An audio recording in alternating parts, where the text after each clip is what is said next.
It is very difficult to absorb all gambling forms, but one thing is certain: the majority of us believe that gambling is purely chance until you come across poker.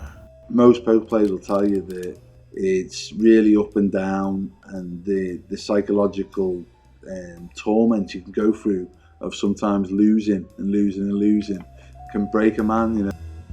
Rob Davis is a former professional poker player, and it takes us through his journey in poker. His name's Jack, and he was the main encouragement, because he seemed to be quite mathematical minded and quite technically sort of into the game as well, and he sort of introduced to me a few of the theories on how to play the game, how to beat your opponent, and I enjoyed the studying of it as well. Psychology and maths is essential in poker, and bluffing is key.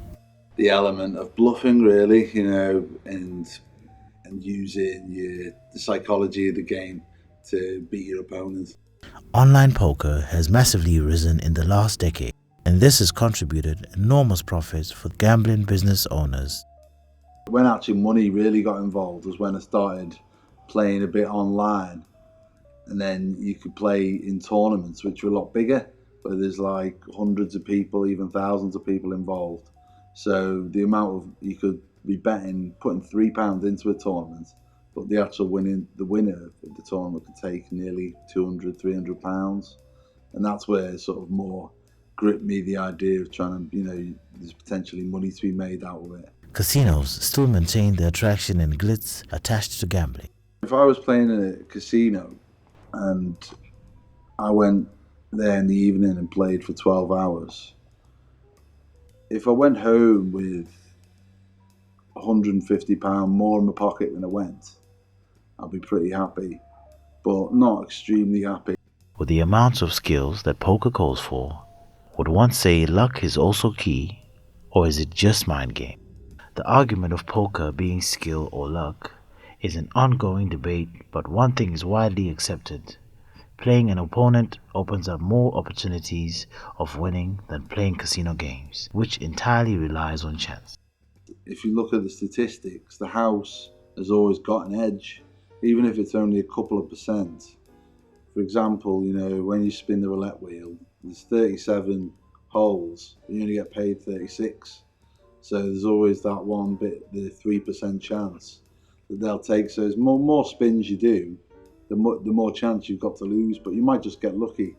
And there's elements of luck in poker, obviously, but ultimately you're playing the person next to you. You want to capitalise on the human error, and you want to get into the mind of the opponent and then work out where they are psychologically, so you can apply pressure to try and take the money off them that way. And also there's the mathematics side of it. When you know what hands you've got and what potential hands you can make, is it worth putting the extra money in the pot to see the next card? But once you know, it takes a few years to really learn like what the statistics are and what the payoff value is to seeing another card and putting more into the pot. Poker has made some players rich instantly, but are those figures reflective of the overall success rate of many other players? Or is it simply a one-off that gets massive media attention? The most I've ever won is about £1,400, and the most I've ever lost is about 350. But the most, you can't really equate that to an earning, like, oh, I've made that tonight, because the next 3 nights you could lose. To win in poker, you should know your numbers and probability. At what point can a player go all in with the chips?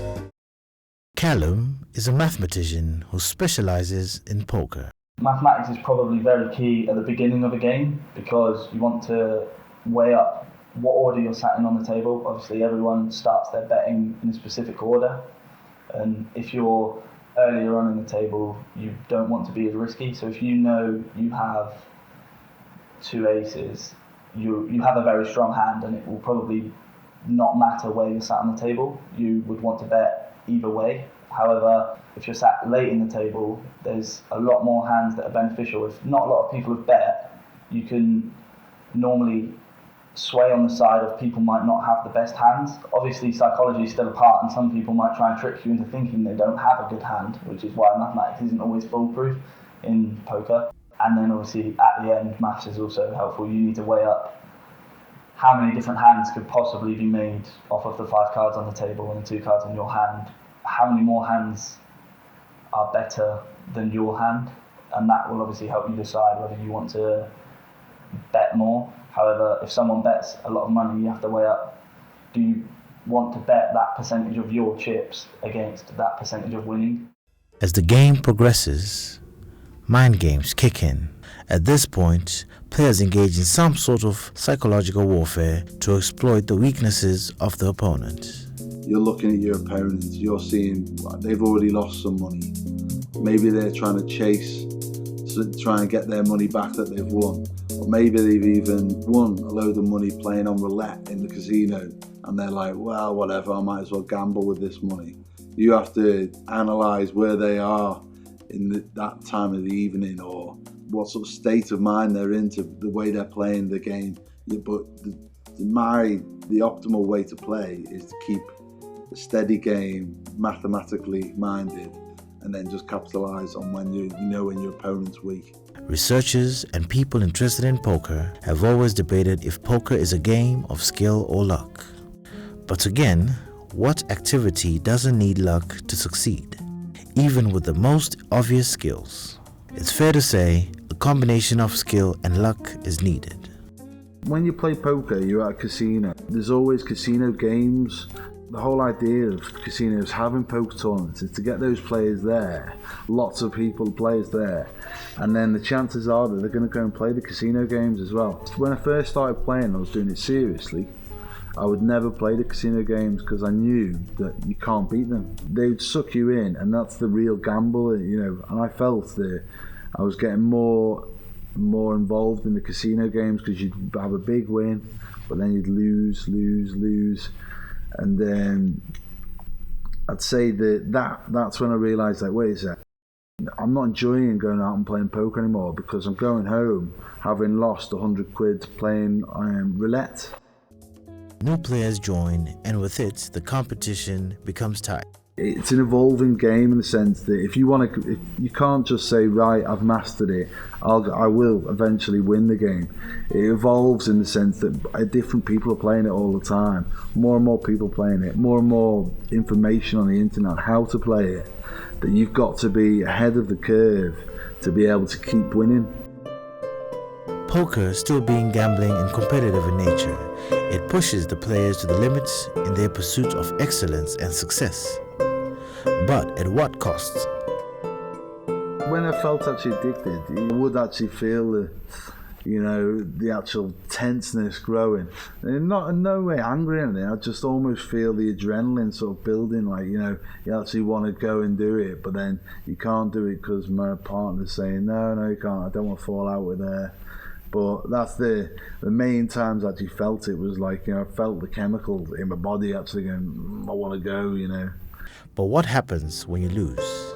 In gambling, a single win can mask multiple losses, and we all remember the winning bets and hardly the losses. Majority of gamblers will tell you that they always win, but that's far from the facts. If you are losing and you have a losing streak, it can actually affect you mentally, not just in your game, but in your life. Because if you're losing money, if you're going out and you're seeing it as work, and you're going out and losing £100 a night, and you're working 5 nights in a trot, and then you've lost £500, and then whatever anyone says, that's going to bring you down. And then obviously, if you're in a relationship with someone, they're going to feel those effects, from you. And so there's a real learning curve to try and split those the emotions that you're getting from playing poker, from your emotions of just normal day life. Professional poker players are night owls. They work mostly during the night. When I was playing and it was profitable was between midnight and 6 o'clock in the morning, which is when 95% of the world, the UK, are asleep. Rob now works for the theatre as a production and stage assistant. His kids, being the main inspiration for his new direction in life. With obviously having kids, I decided to get involved with the theatre and got a bit more of a steady job. Because you just need the assurance and the regular cash coming in. While before, money wasn't that important to me. Working in theatre has its ups and downs, but Rob is determined to hang in there. With his family commitments, he is not going back to playing poker anytime soon. Becoming a dad has sort of just made me realise that you've got to look out for other people now as well.